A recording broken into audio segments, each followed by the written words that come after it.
তো এভরিওয়ান, আমি দেবযানী চলে এসেছি আরও একটি নতুন মিনি ব্লগ নিয়ে। পিকনিকের তোড়জোড় শুরু হয়ে গেছে, দেখেই বুঝতে পারছো। আর প্রথমেই আমরা শুরু করে দিয়েছি বেগুনি ভাজা। বেগুনি দিয়ে মুড়ি খাওয়া হবে, তাই বেগুনিগুলো ভেজে নিচ্ছিলাম আমি আর আমার দিদি মিলে। তারপর মাংসটা ম্যারিনেট করে রেখে দিলাম, কারণ ম্যারিনেট হয়ে থাকলে মাংসটা ভালো লাগে। দিদি ভাত বসিয়ে দিচ্ছিল, তো ভাতটা চাপিয়ে এখানে দাদা মাংসের সব তোড়জোড় করছে। আলু, আদা, রসুন, পেঁয়াজ সব কাটাকুটি করছিল। আর এখানে মাংসের তোড়জোড় সব হয়েই গেছে, এইবার শুধু মাংস বসানোর পালা।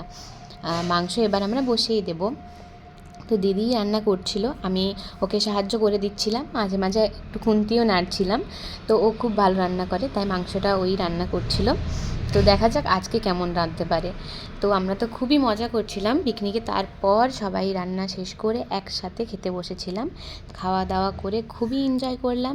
তোমরাও বলো, তোমরা নতুন বছরে কে কে পিকনিক করলে আর কেমন এনজয় করলে।